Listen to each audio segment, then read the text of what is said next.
let's talk about Herdling. First off, I'd like to thank Okamotive and publisher Popagenda for providing me with this review key. Now that that's aside, let's get into it. First off, visually, this game is pretty. I think they did a great job keeping the art style simplistic. It's not anything that's like super flashy and all over the place. I enjoyed the environments, down to the little grass fields, the snowy mountains. I enjoyed the style of the calicorns. These are the creatures that you're going to be herding around in the game. I like that they're all slightly different, but you can tell they're part of the same herd. The part that I enjoyed the most about the calicorns is their current status changes how they look, which I thought was an interesting mechanic. So if they're in a bad spot, they'll be red. If they're in an okay spot, they're just plain colored. And if they're great, they're like this cute design that's like a blue and yellow combination. So I thought they did a really great job there. So the point of the game is that you're herding these creatures to these different environments to get to your new home. And you use them to like get onto obstacles. You use them to push things. Sometimes you have to open the doors ahead of them so that they can get through doors. Like there's different ways to interact with them.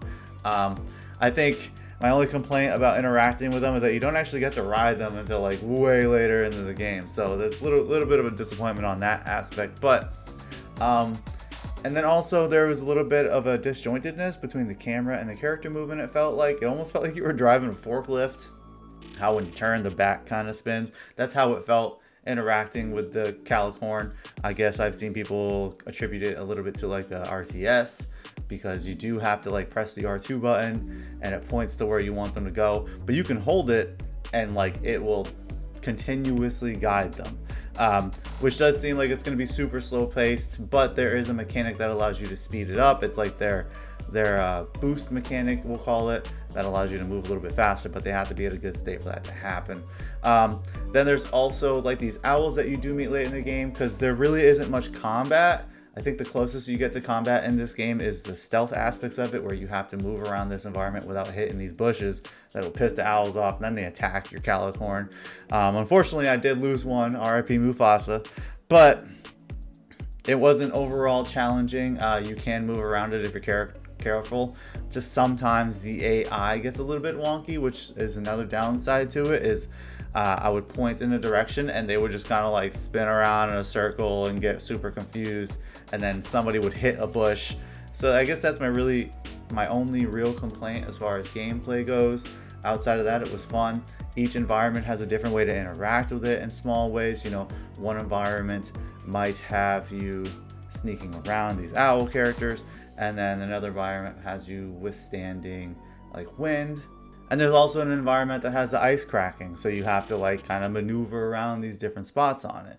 So the gameplay is pretty straightforward. I enjoyed it. There really isn't much for story here. It's a atmospheric game. There's nobody talking in it, but you do kind of understand where you're going here. You're trying to get to your new home and you're moving along. There's like these little arts things that'll pop up every time you rest at this campfire, which is kind of like their version of like the end of chapter.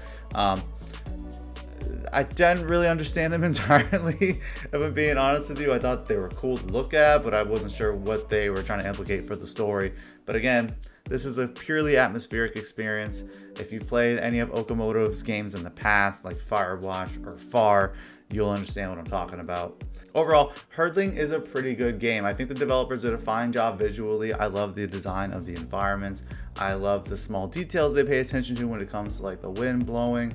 I like what they did with the calicorns. I think they're all really cute.